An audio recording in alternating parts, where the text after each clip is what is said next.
आज सुबह सुबह खबर सामने आती है कि न्यूज क्लिक के ऊपर छापा पड़ गया है। न्यूज क्लिक के साथ में काम करने वाले फ्रीलांस जर्नलिस्ट अभिसार शर्मा, भाषा सिंह, उर्मिलेश, इन तमाम लोगों के घरों के ऊपर भी सुबह सुबह छापा पड़ा है। उनके फोन जब्त कर लिए गए हैं, लैपटॉप जब्त कर लिए गए हैं और इसके साथ साथ 30 अलग अलग जगह के ऊपर छापा पड़ा है। अभी तक तो हम छापेमार कार्रवाई देख रहे थे जो राजनीतिक पार्टियां हैं उनके ऊपर, कि फला विधायक के ऊपर, फला सांसद के ऊपर, फला नेता के ऊपर छापे पड़ रहे हैं। लेकिन अब संस्थाओं के ऊपर, जो न्यूज क्लिक एक संस्था है, आप जानते होंगे बड़ी अच्छी जो है काम करती है न्यूज क्लिक, और उसके साथ में जो तमाम पत्रकार वहां पर जुड़े हुए हैं। लेकिन न्यूज क्लिक के ऊपर जो पहले से छापेमारी हो रही थी, उसके बाद में आज जो सुबह छापेमारी हुई है और उसके बाद में अभी जो खबर निकल करके सामने आ रही है, ताजा खबर, उसमें बताया यह गया है और यह बहुत गंभीर है कि यूएपीए के तहत भी मामला जुड़ा हुआ हो सकता है। आगे मैं आपको खबर बताता हूं। सुबह सुबह अभिसार शर्मा ने 8 बजे ट्वीट करके जानकारी दी कि उनका फोन, उनका लैपटॉप दिल्ली पुलिस ने ले लिया है, दिल्ली पुलिस उनके घर पर पहुंची है। यह आखिरी ट्वीट अभिसार शर्मा की तरफ से किया गया, उसके बाद में कोई ट्वीट नहीं किया गया। और भाषा सिंह ने भी यही ट्वीट किया और भाषा सिंह ने लिखा है कि फाइनली लास्ट ट्वीट है मेरे इस फोन से, दिल्ली पुलिस ने मेरे फोन जब्त कर लिए हैं। तो इन तमाम पत्रकारों के, उर्मिलेश को अभी अभी जो है खबर निकल करके सामने आई है कि गाड़ी में बैठा करके उनके घर से ले जाया गया है। अब और उसके बाद में प्रंजो गोयल ठाकुर को भी जो है वो बताया जा रहा है कि गाड़ी में बैठा करके ले जाया गया है। एएनआई का ट्वीट है, आगे मैं आपको दिखाता हूं। तो ये सारी चीजें बता रही हैं कि मौजूदा दौर के अंदर बोलने की कीमत कितनी बड़ी हो सकती है और बोलने की कीमत आपको चुकाने के लिए किसी भी वक्त तैयार रहना पड़ेगा। ये मामला पहले मैं आपको बताता हूं, फिर इसके बाद में डिटेल में इस पर बात करेंगे। न्यूज क्लिक के ऊपर जो है छापा पड़ा है और उसके साथ साथ 30 अलग अलग स्थानों के ऊपर भी छापा पड़ा है। और जो तमाम पत्रकार जिनको आप देखते थे वीडियो के जरिए या जो लेख लिखते हैं उसके जरिए, और जिन्होंने अपनी जिंदगी का एक बड़ा हिस्सा पत्रकारिता के नाम पर खपाया है, उनके घरों के ऊपर छापे पड़ना, उनके मोबाइल फोन जब्त करना, उनके लैपटॉप जब्त करना, यह पहली ताजा जानकारी है। और इसके बाद में प्रेस क्लब ऑफ इंडिया ने जो है इसकी निंदा की है, Mumbai press club of India ने इसकी निंदा की है और कहा है कि इस प्रकार की जो घटनाएं हैं ये सीधे तौर पर पत्रकारिता के ऊपर एक तरह से हमला है। ये सारी बातें हैं। अतुल चौरसिया ने लिखा है कि अभिसार शर्मा, संजय राजौरा, अनिंदो चक्रवर्ती और प्रंजो गोयल ठाकुर के घर पर आज सुबह दिल्ली पुलिस ने दबिश दी। उनके फोन और मोबाइल लैपटॉप जांच के लिए जब्त कर लिए गए हैं। एएनआई का मैं आपको ताजा ट्वीट आपको दिखा रहा हूं, 10 बजे का एएनआई की तरफ से ट्वीट करके जानकारी दी गई कि दिल्ली पुलिस सेल के एसीपी ललित मोहन नेगी दिल्ली में न्यूज क्लिक कार्यालय पहुंचे। न्यूज क्लिक से जुड़े विभिन्न परिसरों पर वर्तमान में 30 से अधिक स्थानों पर छापेमारी चल रही है। अभी तक कोई गिरफ्तारी नहीं हुई है। यह पहली खबर, पहली अपडेट मैं आपको बता रहा हूं।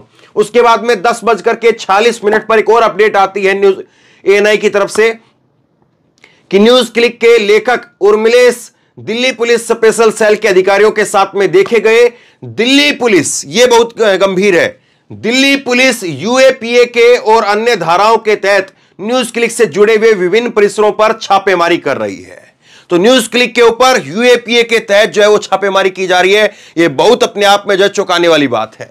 इसके बाद में एक और जानकारी निकल करके सामने आई और 10:45 पर न्यूज क्लिक के लेखक प्रंजो गोयल ठाकुर था, ये दिल्ली पुलिस के स्पेशल सेल अधिकारियों के साथ देखे गए। मतलब कि पुलिस के अधिकारी उनको लेकर के उनके घर से चले गए हैं। दिल्ली पुलिस यूएपीए और अन्य धाराओं के तहत न्यूज क्लिक से जुड़े हुए विभिन्न परिसरों पर छापेमारी कर रही है। विश्वा दीपक ने लिखा है कि राहुल जी, उर्मिलेश जी समेत पत्रकारों के यहां दिल्ली पुलिस की छापेमारी चल रही है। उर्मिलेश के घर पर हूं और 6 लोग हैं, कोई वारंट नहीं है, लोधी रोड थाना लेकर के जा रहे हैं। उनका फोन, किताबें, मैगजीन जब्त कर लिया गया है। लोकतंत्र की अर्थी उठाई जा रही है, कुछ कीजिए। ये राहुल गांधी को जो है वो टैग करते हुए इन्होंने ट्वीट किया है और ये कह रहे हैं कि मैं इस वक्त में, ये उन्होंने फोटो भी डाला है, उर्मिलेश का फोटो है। उर्मिलेश जो है वो अपने गमछे, एक सुबह सुबह जो है वो एक गमछा जो है अपने कंधे पर डाला हुआ है। जाहिर सी बात है, सुबह 8 बजे आदमी क्या करता है? 8 बजे आदमी अपने नहाने धोने के लिए या ब्रश वगैरह करने के लिए अपने बाथरूम की तरफ जो है बढ़ रहा होता है। तो वही काम जो है उर्मिलेश कर रहे होंगे सुबह सुबह, और उसी वक्त में दिल्ली पुलिस की टीम पहुंच जाती है। और ये जो है विश्वा दीपक ने कहा भी है कि मैं उन्हीं के घर पर मौजूद हूं, उर्मिलेश के घर पर मौजूद हूं। ये पहली फोटो निकल करके सामने आई है, बाकी सबने ट्वीट किए हैं। तो और ये कह रहे हैं कि 6 लोग जो है वो आए हैं, कोई वारंट नहीं है और लोधी रोड थाना लेकर के जा रहे हैं। मतलब कि अब अगर इनकी माने, हालांकि अब अपडेट लगातार आ रही है इस मामले के अंदर, इनकी माने तो इन सबको जो है वो अब लोधी रोड थाना के अंदर जो है वो लेकर के जाया जाएगा। वहां पर पूछताछ करके वापस जो है वो देर शाम तक बाद में जो है वो छोड़ दिया जाए या हिरासत में लिया जाए, मालूम नहीं इस बारे में क्या होगा। लेकिन अब जिस तरह से चीजें निकल करके सामने आ रही है, बहुत सारे लोग इस पर चुटकी ले रहे हैं। रूबिका लियाकत ने ट्वीट किया है कि दिल्ली पुलिस की स्पेशल सेल ने दिल्ली एनसीआर में न्यूज क्लिक के पत्रकारों के ठिकानों पर छापेमारी की है। अवैध फंडिंग को लेकर के हुई है कार्रवाई। ये फंडिंग चीनी कंपनियों से मिल रही है। तो सरासर जो है एक तरह से ये अपना जो है, मैं कहूं कि इसमें पत्रकार होने के नाम पर जो है ये जरा सा भी इनके नाम ऐसा नहीं है कि जरा सी तो ये हो कि कहीं पर कोई संवेदना पत्रकारों के लिए हो या कहीं पर जो है वो हम पत्रकारों के साथ में अपनी एकता सहानुभूति दिखाएं। मैं आपको एक सीधे तौर पर बताता हूं ये पूरा मसला क्या है, और ये रूबिका लियाकत जैसे लोग जो है इसको बताएंगे नहीं। देखिए, न्यूज क्लिक के ऊपर पहले भी जो है वो मामला चलता रहा और न्यूज क्लिक को जो है वो पहले भी टारगेट किया जाता रहा। लेकिन आपसे एक सीधा सवाल यही पूछता हूं, रूबिका लियाकत से भी पूछा जाना चाहिए और तमाम सारे लोगों से, कि किसी भी चैनल के ऊपर अगर कहीं पर कोई छापेमारी हुई है तो उस चैनल के अंदर काम करने वाले, और वो परमानेंट नौकरी पर नहीं है, वो फ्रीलांस जर्नलिस्ट हैं, वो केवल जो है वो 1 वीडियो 2 वीडियो करते हैं और उसके लिए उनको पैसा अलग से दे दिया जाता है, बात खत्म हो जाती है। जैसे मैं आपसे कोई जानकारी ले लूं या मैं आपसे कुछ बात पूछ लूं, मैं आपसे बात कुछ कह दूं या कहलवा दूं और उसके बाद में जो है मैं आपको उसके लिए पेमेंट कर दूं और बात खत्म हो गई। अब उसको लेकर के जो है वो उस आदमी को टारगेट किया जाए, ये कहां तक उचित है? ये रूबिका लियाकत जो है वो कह रही है कि ये फंडिंग हो रही है, ये हो रहा है, वो हो रहा है। इसमें ये बात ये क्यों नहीं कह रही है कि आपको न्यूज क्लिक से पूछताछ करनी है तो न्यूज क्लिक से पूछताछ कीजिए, लेकिन आप न्यूज क्लिक के बहाने उन तमाम सारे पत्रकारों के ऊपर जो है वो शिकंजा कसना चाह रहे हैं, जो तमाम सारे पत्रकार अलग अलग जगह पर भी काम कर रहे हैं। उर्मिलेश ऐसा नहीं है कि केवल जो है वो वहीं के लिए काम करते हो, अभिसार ऐसा नहीं कि केवल न्यूज क्लिक के लिए काम करते हो। और अभी जब पीछे जब संसद के अंदर ये जब मामला उठा था, जब निशिकांत दुबे ने इस मामले को उठाया था, उस वक्त जो है वो अभिसार शर्मा ने बताया भी था डिटेल में कि ये मेरा पैसा है और ये पैसा जो है मुझे न्यूज क्लिक की तरफ से मिलता है, इतना जो है पर शो के हिसाब से मुझको पैसा मिलता है, पर वीडियो के हिसाब से पैसा मिलता है। वो सारी बातें उन्होंने बताई और वो सारी चीजें इनकम टैक्स के पास में वो हर साल जो है वो जमा भी करवाते रहे होंगे। लेकिन ये चीज ये नहीं पूछेंगे कि एक चैनल के ऊपर वो हो रहा है तो सारे पत्रकारों पर क्यों हो। कल को अगर कोई बात होती है तो रूबिका जिस चैनल में काम करती है और रूबिका के जो मालिक हैं, अगर उनके घर पर कोई छापेमारी होती है या उस चैनल पर छापेमारी होती है तो क्या रूबिका को भी पकड़ करके बैठाया जाएगा? सवाल ये है। लेकिन भाजपा और अब जो है वो गोदी मीडिया के एंकर लग जाएंगे। भाजपा के नेता एक और है, उनकी तरफ से बयान आया है कि दिल्ली पुलिस द्वारा न्यूज क्लिक से जुड़े हुए विभिन्न परिसरों पर हुई छापेमारी पर भाजपा नेता दुष्यंत कुमार गौतम ने कहा कि न्यूज क्लिक और इन जैसे कोई भी संस्थान जो देश विरोधी काम करेंगे उन पर ऐसे ही कार्रवाई होगी। चीन हमारे देश को बढ़ते हुए देखना पसंद नहीं करता है। अनेक राष्ट्र विरोधी एजेंसियों का इस्तेमाल कर देश पर आक्रमण करने का प्रयास कर रहा है, लेकिन देश बर्दाश्त करने के मूड में नहीं है। ऐसी संस्थाओं को कुचला जाएगा। यह बात जो है बीजेपी के ये सांसद हैं दुष्यंत कुमार गौतम, उनकी तरफ से इस बात को कहा गया। तो अब पूरा माहौल तैयार है साहब इसको लेकर के। अब और जो पॉलिटिकल पार्टी की जो प्रतिक्रिया आई है वो भी मैं आपको बताऊंगा, लेकिन पूरा माहौल तैयार है। अब इस मामले को थोड़ा सा मैं और समझाता हूं आपको। न्यूज क्लिक के ऊपर पहले से लंबा एक जो है वो बार बार जो है छापेमारी का दौर लगातार चलता रहा है। अभिसार शर्मा पर भी पहले भी छापेमारी हुई है, पहले भी जो है इनकम टैक्स को लेकर के, इनकम टैक्स की चोरी को लेकर के उनके ऊपर जो है मामला बनाए जाते रहे। फिर उसमें वहां से वो लोग वहां से जो है उनको क्लीन चिट भी मिली। लेकिन यह मामला इतना सीधा नहीं है। अभी आप देखेंगे कि जब संसद का सत्र लगा था, इससे पिछले वाला, अभी स्पेशल सेशन नहीं, इससे पिछले वाला, जब से मानसून सत्र जब लगा, तो उसके दौरान जो एक मामला उठाया गया निशिकांत दुबे की तरफ से। निशिकांत दुबे भाजपा के सांसद, उनकी तरफ से एक मामला उठाया गया और कहा गया कि साहब ये न्यूज क्लिक जैसे लोग जो है चीन से फंडिंग कर रहे हैं, और उसमें जो है वो 2 महिला पत्रकारों के नाम भी लिए गए, अभिसार शर्मा का भी नाम लिया गया। हालांकि जो 2 महिला पत्रकार हैं, रोहिणी सिंह और स्वाति चतुर्वेदी, उनके नाम बाद में हटाने पड़े क्योंकि वो न्यूज क्लिक का कभी कोई हिस्सा रही नहीं, ना तो उनके लिए कोई आर्टिकल लिखे, ना उनके लिए कभी कोई वीडियो किया, किसी प्रकार से कोई हिस्सा ही नहीं थी। जबरदस्ती जो है उनका नाम लिख दिया था, फिर बाद में उसकी कार्रवाई से बताया जाता कि हटाया गया। अब ये पूरा मामला उठा कैसे था, ये मामला में समझिए जरा। ये मामला उठा ऐसे था कि अमेरिका के न्यूयॉर्क टाइम्स के अंदर जो एक खबर छपती है, और वहां पर उस खबर के अंदर बताया जाता है कि किस तरह से एक नेवल रॉय सिंघम, मैं आपको आसान भाषा में पूरा मामला समझाने की कोशिश कर रहा हूं। नेवल रॉय सिंघम जो एक व्यक्ति है, और उस व्यक्ति का जो है वो अलग अलग जो है वो साउथ एशिया जर्नलिस्ट के नाम से जो है वो एक अपना लोगों के साथ में जुड़ करके, और ऐसे लोग जो उसकी विचारधारा से जो है सहमत हो, उनको प्रमोट करने का काम कर रहे हैं नेवल रॉय सिंघम। और नेवल रॉय सिंघम का जो है वो जुड़ाव रहा है, एक लाइन थी सिर्फ उस आर्टिकल के अंदर जो अमेरिका के अंदर छपा था, उसमें यह था कि न्यूज क्लिक भी ऐसे चैनलों की लिस्ट में है, या न्यूज क्लिक को भी वो प्रमोट कर रहे हैं। यह सिर्फ एक लाइन थी, इसके अलावा कोई पत्रकार या कितनी फंडिंग हुई है या क्या नहीं हुई है, कोई इस पर जानकारी नहीं थी।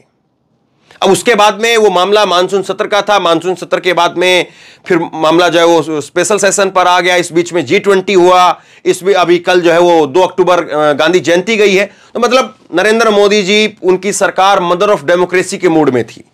भाई जाहिर सी बात है, अगर ये सारा मामला G20 से पहले उठता तो G20 पर इसका जो है असर आता, और पत्रकार तो पहले ही जो है सवाल जवाब कर रहे थे।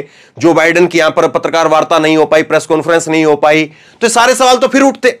अब उसके बाद में जब सब कुछ ये पूरा सिमट चुका है, गांधी जयंती भी जा चुकी है, कल गांधी जयंती भी हो गई, नहीं तो फिर वही बात उठती कि देखिए कैसे जो है वो एक हिंसा करके जो है वो चैनलों को जो कुचला जा रहा है, ये बात इस तरह से चीजें उठती। लेकिन अब उसके बाद में जब सारी चीज सिमट चुकी हैं, अब इलेक्शन की जब एक नए सिरे से तैयारी हो रही है, तो हो सकता है कि बीजेपी के नेता या उनके भक्त अंधभक्त इस चीज को प्रमोट करें कि साहब देखिए ये लोग जो है वो सच्चाई नहीं दिखा रहे हैं, बल्कि चीन के पैसे पर जो है वो प्रोपेगेंडा दिखा रहे हैं। अब सवाल सीधा सा यही है ना कि न्यूज क्लिक पर अगर कहीं पर कुछ गलत है तो आप उस पर कार्रवाई करिए साहब, लेकिन आप जो कार्रवाई किस पर कर रहे हैं, आप उन तमाम पत्रकारों के ऊपर कार्रवाई कर रहे हैं। और ये केवल इन तमाम पत्रकारों पर कार्रवाई नहीं है, जो 7-8 चेहरे आप देख रहे होंगे उनके ऊपर कार्रवाई नहीं है, बल्कि उन सब लोगों को, हम सब के लिए एक संदेश है कि बस रुक जाइए, खामोश हो जाइए। ये सबके लिए एक संदेश है, ये मेरे लिए भी संदेश है, और मेरे जैसे जो और तमाम पत्रकार हैं उन सब के लिए एक संदेश है कि बस बहुत हुआ, खामोश हो जाइए। लेकिन क्या वाकई अब इस तरह से जो है वो अमृतकाल, मदर ऑफ डेमोक्रेसी, ये सारी जो बातें हम लगातार कहते हैं, इन बड़े बड़े भारी भरकम शब्दों से सरकार जो अपनी वाहवाही करवाती है, क्या उसमें इतना भी जो है वो अब जो है स्पेस नहीं बचा है, इतना भी स्थान नहीं बचा है कि लोग अपनी बात तो कह पाए, पत्रकार अपनी बात तो कह पाए? अब इन्होंने कुछ गलत किया है, अब ये जो यूएपीए के तहत जो मामला आता है, ये बड़ा सीरियस जो है एक तरह से जो है मामला हो गया है, और यूएपीए के तहत अगर कार्रवाई हो रही है तो फिर आप वो क्या कह सकते हैं इसमें? कांग्रेस की तरफ से और कुछ और पॉलिटिकल पार्टियों की तरफ से ट्वीट आया, मैं आपको दिखाता हूं। कांग्रेस ने ट्वीट करके कहा है कि पीएम मोदी डरे हुए हैं, घबराए हुए हैं, खास तौर से उन लोगों से जो उनकी विफलताओं पर, उनकी नाकामियों पर सवाल पूछते हैं, वो विपक्ष के नेता हों, फिर पत्रकार हों, या फिर पत्रकार हों, सच बोलने वालों को प्रताड़ित किया जाएगा। आज फिर से पत्रकारों पर छापेमारी इसी बात का प्रमाण है।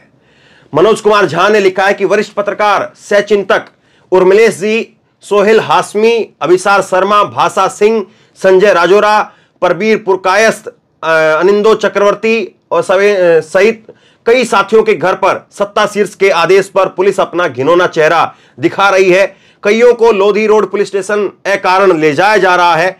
इस अंधे दौर में जो लोग आपकी भजन मंडली में शामिल होने से इनकार करें, आपसे वंचितों बहुजनों की आजादी के न्याय के सवाल पूछे, उनके लिए आपका यह एसओपी है। अब प्रतिकार के लिए भी तैयार रहें, संघर्ष फिर से सड़कों पर ही होगा। अगर यह फासिस्ट राज्य का चरित्र नहीं तो फिर इसे क्या उपमा दें। ये बातें इन्होंने कही है। देखिए, बात को बिल्कुल सिंपल तरीके से समझिए। कल जो है वो जातीय जनगणना के ऊपर जो है वो आंकड़े जारी होते हैं। उससे पहले जो है, एक दिन पहले जो है वो किस पर वो ओपीएस को लेकर के दिल्ली के अंदर लाखों लोग आते हैं। उसके ऊपर चर्चा हो रही थी, उसके ऊपर बात हो रही थी। मैंने पूरे दिन जो परसों जो है वो केवल ओपीएस पर बात की, पुरानी पेंशन स्कीम के ऊपर ही केवल बात की। ग्राउंड रिपोर्टिंग मैंने वहां से की, फिर उसके बाद में यहां स्टूडियो से भी उसी पर बात की। कल जो है वो जातीय जनगणना के ऊपर जो है बात की। तो अब जो है मामला कुछ इस तरह से हो रहा है कि इस तरह से मामला पेश कर दिया जाए पत्रकारों के ऊपर और तमाम लोगों के ऊपर छापेमारी, और उसमें यूएपीए के तहत अगर कुछ चीजें चल रही हैं तो फिर उसके बाद में क्या होगा कि माहौल अब यह है कि भैया पहले आप अपने बारे में तो बात खत्म करो, उसके बाद में आप पुरानी पेंशन पर बात कर पाओगे, उसके बाद में जो है आप उसके क्या लेते हैं इसको, ये जो कल जातीय जनगणना हुई है उसको लेकर के बात कर पाएंगे। महिलाओं के ओबीसी का जो आरक्षण दिया गया है, वो महिलाओं को आरक्षण दिया गया, उसमें ओबीसी की मांग को लेकर के जो लगातार मांग उठती है उस पर बात कर पाएंगे। तो कुल मिलाकर के सरकार जो है वो अब इतना जो है वो दिख रहा है कि माहौल को संकीर्ण कर देना चाह रही है कि लोग जो है वो अब इन्हीं सारे मुद्दों की इर्द गिर्द ही जो है वो घुल करके रह जाएं, और जो असल मुद्दे हैं जिन पर बात होनी चाहिए, जिस पर बात हो रही भी थी, वो बातें जो है वो डिरेल हो जाएं। वो बातें जो है वो अपनी जिस लाइन पर जो चीजें चल रही थी उससे भटक करके दूसरी तरफ निकल जाएं। वरना आज बताइए, आज सुबह सुबह जो है वो मैं कहां पर आपको ये खबर बता रहा होता और कहां पर आप ये खबर सुन रहे होते। तो ये सारी चीजें हैं। और इससे पहले आप एक चीज को और देखिए, प्रणव रॉय के ऊपर जो है छापे पड़े, और प्रणव रॉय के छापों के बाद में एनडीटीवी जो है वो अडानी के हाथ में चला गया। इसी तरह से क्विंट बहुत शानदार काम कर रहा था 2019 के आसपास। हालांकि अब क्विंट को जो है उतनी प्रमुखता से मैंने देखना तकरीबन छोड़ सा दिया है, क्योंकि राघव बहल उस वक्त में बहुत शानदार काम कर रहे थे क्विंट में। हालांकि अब भी कुछ चीजें हैं, लेकिन राघव बहल की जिस तरह से उस वक्त में वीडियो आती थी, काफी जो है इंफॉर्मेशन होती थी उसके अंदर, बहुत सारी खबरें होती थी, तो उनके ऊपर छापे पड़े। और उसी तरह से अब जो है वो आप देखेंगे तो न्यूज क्लिक के ये पुरकायस्थ हैं, इनके ऊपर छापे। तो अब सवाल यही है कि साहब ये छापों के जरिए क्या दिखाना चाह रहे हैं, इस छापों के जरिए क्या संदेश देना चाह रहे हैं? क्या यही कि खामोश हो जाइए? क्या यही कि चुपचाप होकर के बैठ जाइए? और नहीं तो फिर उसके बाद में यूएपीए तैयार है। आपको याद है ना, यूएपीए के तहत ही मुकदमा दर्ज हुआ था कप्पन सिद्दीकी का। क्या रहा उसके बाद में? कोर्ट ने क्या कहा आपकी सरकार को? लेकिन खैर, हम सरकार है। अब यह तय लोगों को करना है, आपको करना है कि आप किस तरह से हम जैसे और इन तमाम पत्रकारों के साथ में जो इनका लगातार जो उत्पीड़न किया जा रहा है, मैं इसको उत्पीड़न तब तक मानता हूं जब तक कि जो है इनके खिलाफ जो है पुख्ता कोई सबूत ना आ जाए, क्योंकि तब तक हम यही मानते हैं कि इनको टारगेट किया जा रहा है। अगर कोई सबूत आते हैं, कोई सबूत अगर लाए जाते हैं, हालांकि बहुत सारे लोग ये भी कहते हैं कि सबूत जो है वो मनगढ़ंत रूप से पेश कर भी दिए जाते हैं, बना भी दिए जाते हैं, पैदा भी कर दिए जाते हैं, लेकिन खैर तब तक भी मानिए, तब तक आप लोग जो हैं वो कैसे हम जैसे पत्रकारों का साथ देंगे? क्योंकि ये एक कड़ी चल रही है, एक चेन चल रही है, और वो चेन में, उस दायरे में कभी भी कोई भी आ सकता है। किसको कहां पर किस मामले के तहत जो हो जाए मालूम नहीं। कहीं पर तो हम लोग तैयारी कर रहे होते हैं कि विधानसभा चुनाव है, अब विधानसभा चुनाव के लिए ग्राउंड रिपोर्टिंग की तैयारी करनी है, टीम थोड़ा सा और बढ़ाते हैं, कुछ और साथियों को जोड़ते हैं, फिर उसके बाद में एक बड़ा चुनाव है, लोकसभा चुनाव है, उसके लिए तैयारी करने के लिए बात सोच रहे होते हैं। लेकिन इस बीच में अपने लिए सवाल खड़ा हो जाता है कि भाई हम लोग तब तक रहेंगे कि नहीं रहेंगे? तब तक बाहर रहेंगे, बोलते रहेंगे, या कहीं पर ठेल दिए जाएंगे? सवाल बहुत सारे हैं। अब लोगों के हाथ में बात है, क्योंकि हम लोग तो जब तक बोल सकते हैं तब तक बोलते रहेंगे। और इन लोगों के ऊपर जो हुआ है ये पहली बार नहीं हुआ है, लेकिन अब की बार अगर यूएपीए के तहत मामला होता है तो फिर यकीन मानिए कि बहुत गंभीर मामला है। लोग इस पर किस तरह से रिएक्ट करेंगे सबसे बड़ा सवाल मुझको लगता है कि यही है कि लोग इसको हजम कर जाएंगे, शांत हो जाएंगे। लोगों को लगेगा कि हाँ ये रूटीन की चीज है। लोगों को लगेगा कि हाँ वाकई ये लोग तो चीनी जो है वो फंडिंग लेकर के, चीनी पैसा लेकर के यहां पर सरकार के खिलाफ बोलने का काम कर रहे थे। मैंने तो अभी अमेठी का जब मामला हुआ तब राहुल गांधी को लेकर के मैंने बोला, अभी कुछ रोज पहले मैं बता रहा हूं, अमेठी को लेकर के जब मामला हुआ मैंने राहुल गांधी को लेकर के बोला और राहुल गांधी अभी तक वहां नहीं गए। तो हम लोग तो वो लोग हैं जो जहां पर लगता है कि बोलने की जरूरत है बोलते हैं, कोई बगैर लाग लपेट के। और कोई व्यक्ति बोल सकता है, कोई गोदी मीडिया के अंदर कि वाराणसी का कोई मामला हो, नरेंद्र मोदी की सरकार उसमें कटघरे में हो, नरेंद्र मोदी खुद कटघरे में हो, कोई बोल सकता है क्या? तो बहरहाल शेयर कीजिए इस खबर को, लोगों तक पहुंचाइए ताकि लोगों को पूरी कहानी जो है वो समझ में आए। और साथ दीजिए उन तमाम लोगों का जो निशाने पर हैं, साथ दीजिए उन तमाम लोगों का जो अच्छा काम कर रहे हैं, क्योंकि बगैर अब लोगों के साथ के कुछ नहीं हो पाएगा। धन्यवाद।